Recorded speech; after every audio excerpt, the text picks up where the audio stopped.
Halo, selamat selamat welcome back to Crypto Halo, apa kabar semuanya? Semoga kalian baik-baik aja, yo. Gila men, gua nge-rap coy. Sebenarnya gua nggak bisa nge-rap sih, cuman ya udah, connect kayak rapper-rapper aja. Aduh, tapi keren juga ya kalau gua bikin single hip hop gitu. Anjir, kayak apa jadinya ya? Gua nggak bisa nge-rap sih sebenarnya, cuma kalau bikin single-single kayak lagu pop rock atau mungkin rock, gua kalau disuruh nyanyi kayak lagunya Still Heart atau Speed Terus sekarang ya udah nggak bisa men. Gua udah nggak pernah nyanyi, jadi buat belting tuh kayaknya udah nggak sampai.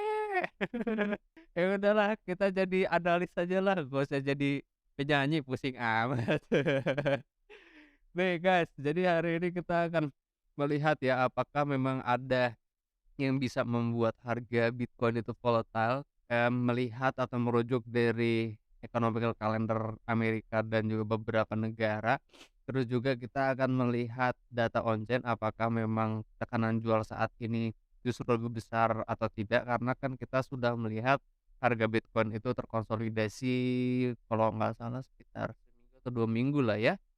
Jadi, kita akan melihat secara psikologi bagaimanakah para traders, investor itu mengambil keputusan. Nah, setelah itu yang terakhir kita akan melihat technical analisisnya atau melihat chartnya. Nah, tanpa banyak bacot lagi, tanpa banyak intro-introan, hari ini berarti kita akan melihat dulu investing.com. Nah, kembali lagi ya teman-teman, kalau menggunakan economic calendar berhubung kita di Indonesia, teman-teman ganti ininya ya guys, GMT plus 7 cari yang mana sih tadi nih, Bangkok, Hanoi, Jakarta. Jadi teman-teman akan ngelihat current time-nya jam berapa aja. Nah, teman-teman perhatikan untuk hari ini berarti mulai dari jam 7 sampai dengan jam 20.30 karena Amerika atau The Fed akan mengumumkan indeks harga konsumen atau CPI ya guys. Nanti kita akan lihat bagaimana prediksinya Bitcoin itu akan bergerak, cuman kalau gua lihat atau kita duga berdasarkan forecast-nya di sini kan memang stagnan aja ya, CPI-nya dari yang awalnya berapa nih ya, 0,1, forecast-nya itu ada kenaikan 0,5 kan. Nah, berarti ada kenaikan 0,4%. Jadi akan sangat volatile mengarah ke arah bawah harga Bitcoin ini ya, berarti bearish-bearish sedikit. Nah, jadi para investor atau traders harus beradaptasi apabila melihat CPI atau PPI. PPI itu udah belum ya? Kalau nggak salah tanggal 18 atau 16 gitu. Entar kita lihat ya. Nah, ini CPI sampai 20.30 ya, guys. Jadi hati-hati pada jam-jam tersebut. Lalu teman-teman ngelihat kalau tomorrow tuh besok nggak ada kalau nggak salah ya. Besok itu nggak ada yang membuat harga Bitcoin terlalu signifikan naik turun atau volatile. Tanggal 16 di week berarti ya. Ini PPI. Sama ya PPI juga 20.30, teman-teman harus perhatikan dan waspada pada jam-jam tersebut karena akan tampak volatile lah ya. Oke, ini yang kita bisa lihat dari Enigma Calendar di investing.com. Kita sekarang ke on-chain analysis. Oke, untuk technical analysis hari ini kita masuk ke chart. Teman-teman kalau yang mungkin nggak mau atau masih bingung untuk membaca on-chain analytics metriknya seperti apa, ya teman-teman bisa menggunakan summary ya untuk membantu melihat exchange reserve inflow outflow-nya secara rangkuman atau garis besar hari ini bagaimana kayak gitu ya. Terus lihat berdasarkan technical indicator, RSI dan juga stokastiknya bagaimana hari ini. Karena semua kan tertera di sini. Oh, ternyata hari ini high selling pressure kayak gitu. Terus berarti Bitcoin yang masuk dalam exchange pun ya lumayan naiknya metriknya. Jadi ada beberapa jumlah Bitcoin yang masuk ke dalam exchanges untuk dijual kayak gitu kan. Terus habis itu ada kita teman-teman lihat miner position index moderately selling, ini nggak terlalu kita khawatirkan sebenarnya karena masih moderat aja para miner menjual Bitcoin atau pasokan Bitcoinnya. Cuma tetap yang namanya jualan kan para miner memiliki banyak supply Bitcoin ya, jadi ya tetep harus kita waspadai, seperti itu. Nah, terus kalau lihat derivatif, funding rate, dominant, long, sentiment kan, berarti saat ini para traders di derivatif, option dan juga futures masih dominan mencari posisi long. Jadi teman-teman harus hati-hati untuk yang short. Kalau mau lebih advance berarti ya teman-teman tinggal diklik aja chartnya. Kalau di CryptoCoin tuh ada selain Bitcoin, ada Ethereum, terus ada stablecoin seperti USDT sama USDC kayak gitu ya. Dulu tuh kalau salah ada banyak. Oh iya nih ada banyak nih, ada BNB, Cardano, Solana, Chainlink, bla bla bla bla bla tuh yang banyak banget yang teman-teman bisa lihat secara on chain. Apakah saat ini market tokennya yang dimaksud itu sedang seperti apa gitu ya, sentimen atau psikologi para trader atau investornya. Nah, sekarang kita fokusnya ke Bitcoin dulu ya. Kalau exchange reserve seperti yang diinformasikan di summary barusan, berarti di exchange reserve-nya ini dia ada kenaikan matrix. Cuman sebenarnya nggak terlalu signifikan melihat dari tren yang udah ada ya guys. Kalau kita lihat kan matrix secara keseluruhan exchange reserve ini kan masih sangat menurun. Berarti long term holders ini masih holding Bitcoin-nya belum menjual dalam jumlah yang cukup signifikan kayak gitu. Jadi walaupun ada kenaikan dan penurunan yang ya naik turun segini-segini aja, cuman secara tren tetap market atau investor masih positif meng-holding Bitcoin-nya jangka panjang. Ini berita baik untuk para investor jangka panjang saat ini ya. Nah, kalau untuk sementara waktu sih kenaikannya pun yang nggak terlalu signifikan sih, karena kalau kita lihat dari low-nya di bulan Januari tanggal 28 ini kan, berarti ada kenaikan sampai dengan high-nya itu sudah ada masuk ke exchanges sekitar 2.140.129, sementara sekarang itu berarti ada tambahannya berapa nih ya? Oh ini 140, 2.140.000, ini 2.146.01. Oh berarti pertambahannya cuma, berapa ratus keping Bitcoin lah, weh keping anjir. Karena kalau untuk hari ini kan memang belum selesai ya datanya. Jadi kita akan lihat, kalau kita lihat mulai dari tanggal 12 Februari kemarin kan ada kenaikan berarti berapa keping tuh, ada kenaikan berarti 500, koin Bitcoin ya, 500 pas tuh, 500 Bitcoin masuk dalam exchange berarti ada kenaikan di sini.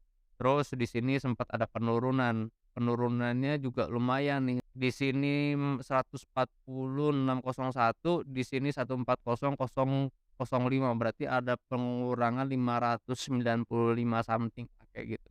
Nah, jadi entar kita akan lihat apakah memang dia naik melewati swing high yang ada di sini dan sini, bila mana iya berarti memang betul ada penjualan dalam jumlah yang cukup signifikan tapi nggak terlalu besar, tapi bisa membuat harga Bitcoin itu volatile, dalam kurun waktu ya periode short term period kayak gitu. Nah, terus kalau kita lihat secara garis besar untuk exchange news flow dan outflow, saat ini memang betul untuk outflow atau, Bitcoin yang keluar dalam jumlah, lumayan, berarti diakumulasi ya guys 32,4K, terus kalau untuk yang masuk ke 31,6K, tapi kan ini data hari ini dan ini belum selesai. Jadi belum bisa menjadikan kita tolak ukur apakah saat ini ada yang akumulasi Bitcoin atau tidak. Cuma sementara waktu teman-teman bisa melihat atau bisa berpangku, dari informasi exchange reserve, karena kan kita lihat juga, hari ini ada CPI kan, dan CPI-nya juga naik persentasenya, dan berarti banyak yang menduga atau trader, investor itu yang menjual Bitcoin-nya, ya bisa aja nih short term trader sih ya. Jadi yang mereka mungkin scalping-scalping pakai margin atau capitalnya itu 5, 6 BTC kayak gitu di spot market, ya kayak gitulah ya. Nah, berarti kita ya udah bisa membuat atau menggunakan ini sebagai tolak ukur bahwa CPI itu potensinya memang harga Bitcoin turun ya. karena sentimen pasar menunggu CPI ada kenaikan dan kebanyakan para trader short term itu menjual Bitcoin-nya di harga sekarang kayak gitu. Nah, kalau untuk yang MPI Minor Position Index teman-teman bisa lihat di flow indicator, nah bisa diklik langsung di sini. Nah, teman-teman bisa melihat pergerakan para miner saat ini tuh bagaimana. Nah, kalau kita lihat kan teman-teman ya tinggal ngeliat sih sebenarnya matriks yang dia ngepam-nya tinggi berarti aktivitas para miner, mengirimkan Bitcoin ke dalam exchange itu cukup lumayan aktivitasnya, kayak ini naiknya juga cukup signifikan, didongkrak dengan kenaikan harga yang juga signifikan. Berarti banyak, miner yang udah siap-siap atau, aktif menjualkan Bitcoin-nya pada harga-harga sekian. Nah, terus setelah itu di sini, terus di sini, terus di sini. Nah, kalau di sini kita lihat ya, kenaikan matriks pun tidak pengaruhi harga Bitcoin terlalu signifikan pada level-level 20.000. Cuman tetap teman-teman harus hati-hati atau waspada karena setelah adanya kenaikan, pasti akan selalu ada konsolidasi atau parah. Kayak misalkan contoh di sini kan ada kenaikan cukup signifikan, terus ada konsolidasi di atas, ya ini sebenarnya nggak lama sih, cuma berapa hari doang, 4 atau 5 hari. Kalau kita kan di sini tanggal berapa nih, ada kenaikan tanggal 14 Januari, sekarang udah 14 Februari, berarti kan udah sekitar sebulan. Dan harganya pun terkonsolidasi pada kisaran 20.000 sampai 24.000. Nah, berarti ya wajar kalau misalkan para miner itu atau informasi dari matriks ini bilangnya moderate. Ya karena nggak ekstrim para miner itu menjualkan atau mentransferkan Bitcoin-nya ke dalam exchange, aktivitasnya moderate aja. Nah, terus teman-teman yang paling penting sih sebenarnya kalau teman-teman tradingnya di derivatif ya, spot dan derivatif, ya teman-teman lihatnya berarti ini aja, derivatif indicator. Yang paling teman-teman fokusin adalah open interest dan funding rate. Kalau open interest ini kan berarti pembukaan kontrak berjangka. Kalau teman-teman lihat matriksnya itu ternyata naik signifikan, berarti dominasi pasar atau traders yang trading di derivatif, future dan option lebih prefer untuk nge-long dibandingkan nge-short seperti itu ya, atau lebih, dominan untuk trading di derivatif, future dan juga option. Nah, sementara kalau kita lihat saat ini, harga Bitcoin di perpetual dan di spot market kan masih lebih mahal berapa puluh dolar atau berapa ratus dolar di spot market. Nah, kita juga bisa mengkonfirmasi bahwasanya betul, saat ini traders masih dominan trading di spot market dengan apa? Dengan melihat open interest atau, kontrak berjangka ini yang bergeraknya sideways. Memang betul ada kenaikan dari open interest, cuman yang nggak signifikan. Nah, ini membuat pasar Bitcoin tidak terlalu volatile, tidak seperti di saat mungkin kalau kita lihat seperti apa ya, yang dia naiknya cukup signifikan. Nah, di sini dia nih, di sini kan dia sideways cukup signifikan, terus ada kenaikan kontrak berjangka yang juga cukup signifikan kan dari angka berapa nih pembukaan kontrak berjangkanya. Berarti sekitar ya ini 6,8 atau 6,9 juta dolar pembukaan kontrak berjangka sampai dengan, harga 20.000 sampai dengan 10.000,5 atau 10.500 juta kontrak berjangka yang dibuka di future dan derivatif market secara global. Kalau lihat-lihat yang seperti ini, kenaikannya cukup signifikan, teman-teman harus waspada bahwa harga itu nggak akan ngepam volatile-nya ya bukan, apa ya istilahnya ya, kita belum bisa menduga bahwa harga atau market atau tren itu akan bullish secara signifikan karena kita harus melihat perbandingannya paling mudah adalah bila mana harga derivatif perpetual di Binance atau di BingX atau gimana yang ada market derivatifnya ternyata harganya lebih mahal di perpetual dibanding spotnya, itu kita harus waspada. Ya market akan sideways dalam kurun waktu yang cukup lama, ya short term period sih sebenarnya bisa mungkin 2 minggu, 3 minggu, sebulan atau 2 bulan. Karena kalau kita lihat di sini kan, ini bulan Juni sampai dengan bulan November, cuma 5 bulan justru sekarang di sini ya. Ya harus waspada nih di sini nih. harga nggak akan naik ngepom buar kayak gitu, nggak akan bullish, justru dibuat sideways, setelah itu pasti akan ada penurunan yang cukup signifikan. Ya teman-teman bisa ngelihat contohnya lah, kayak di sini ya kalau sekarang kan juga kenaikannya nggak terus signifikan ya, dari bottom-nya itu udah ada pembukaan kontrak itu 5.800.000 dolar, kisarannya sampai dengan $7.400. Ini juta ya, dolar pembukaan kontrak berjangka ya nggak terlalu, ya biasa-biasa aja kayak gini. Ya walaupun ada kenaikan cuman tetap masih dominasinya di spot market untuk sementara ini. Ya cuman tetap ya kembali lagi, market di derivatif masih melihat posisi saat ini Bitcoin itu masih layak untuk di-long. Jadi teman-teman yang mungkin swing trading, jangan mencari posisi short untuk sementara waktu. Ya mungkin ini ya guys untuk on chain analytics, kita akan lihat di chartnya sekarang. Oke, sebelum kita ke Bitcoin chart, kita ke sini dulu ya, ke DXY. Berhubung sekarang CPI itu kan akan bergerak, bukan bergerak maksudnya, ada kenaikan persentase maksudnya, dan kita lihat juga bahwa ada beberapa support yang perlu kita perhatikan kalau untuk ini udah ketutup ya guys, si apa sih namanya ini, gap udah ketutup. Sementara kalau kita lihat pada time frame 15 menit, ada potensi memang ini dia, masih mengarah turun ke bawah. Nah, teman-teman ada beberapa support yang harus diperhatiin sementara saat ini. Yang pertama adalah yang ada di sini ya guys, teman-teman menggunakan time frame 15 menit, terus ada order block di sini berarti.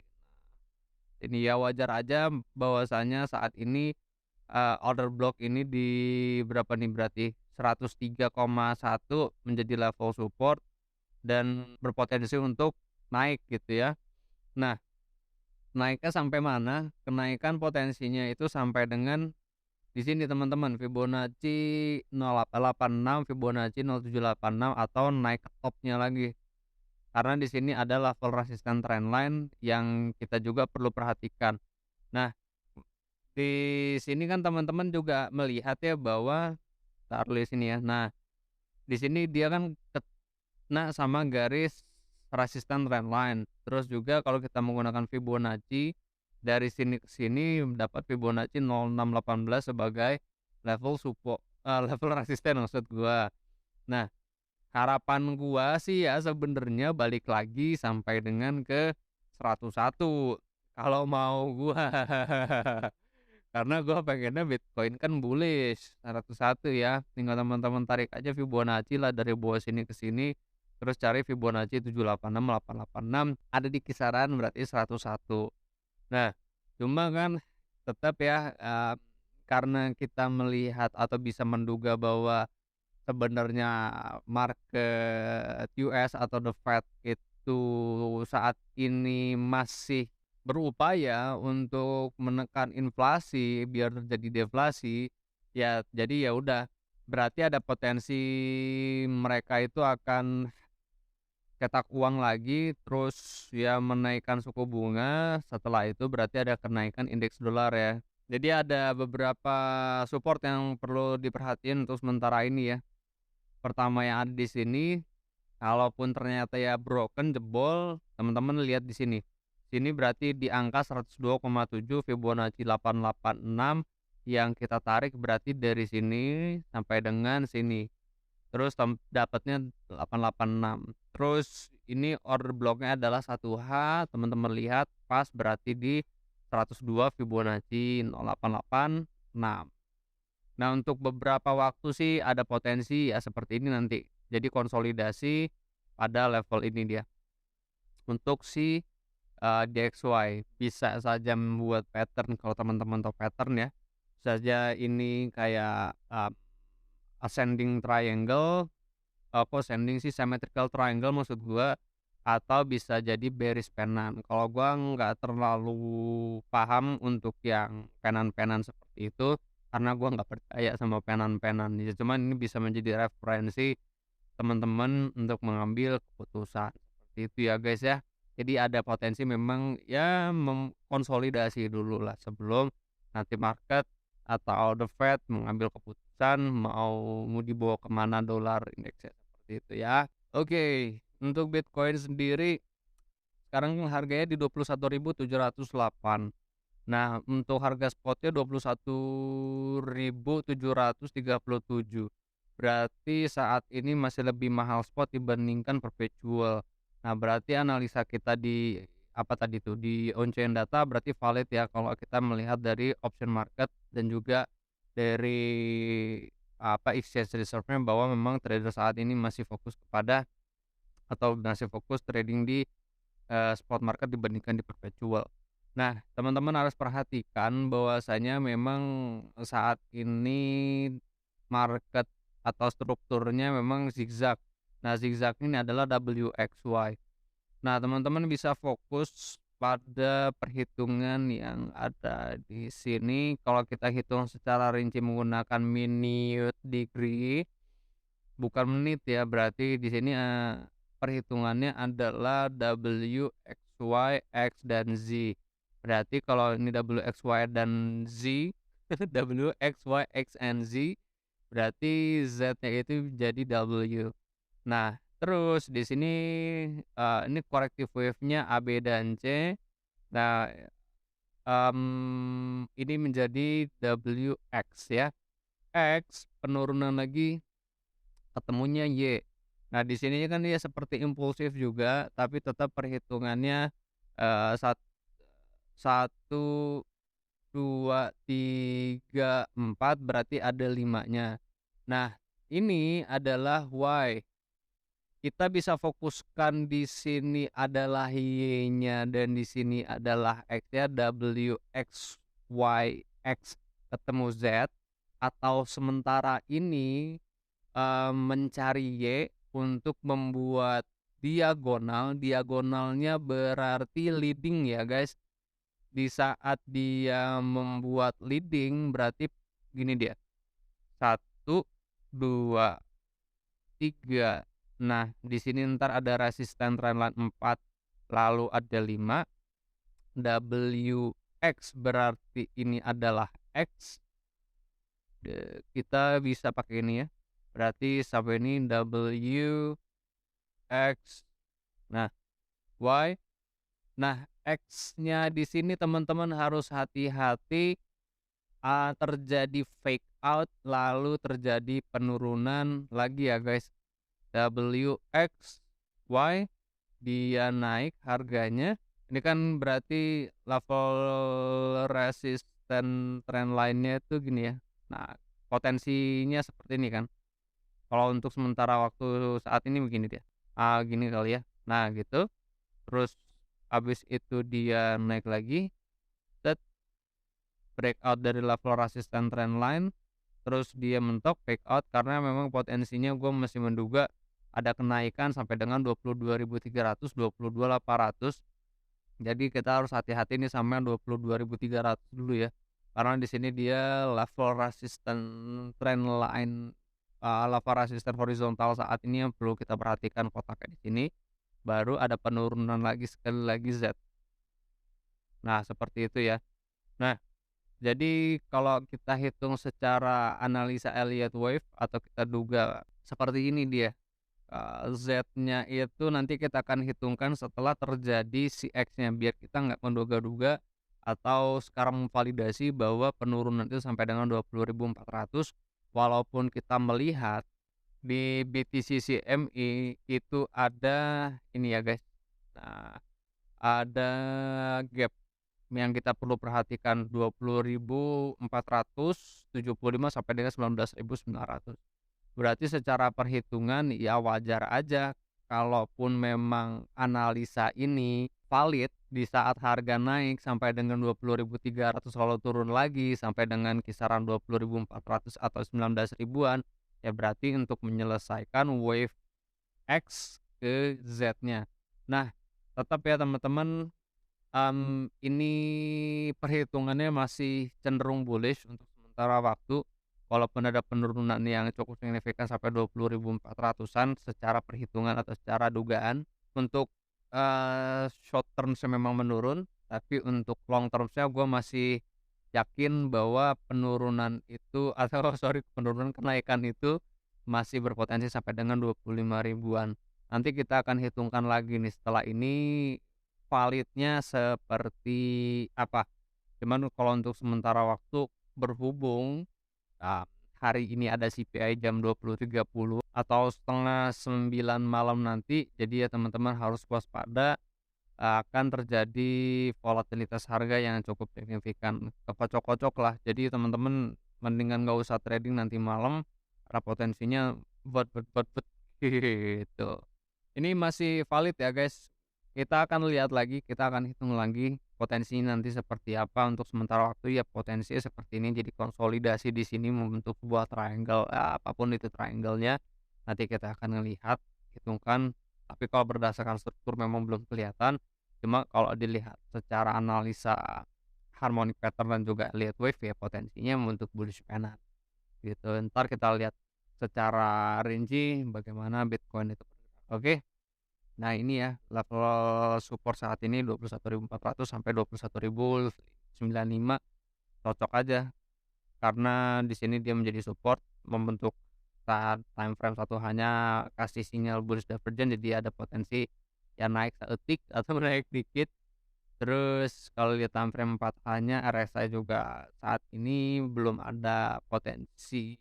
Walaupun sekarang berada pada area dekat oversold, cuman masih berkutat-kutit pada area netral aja.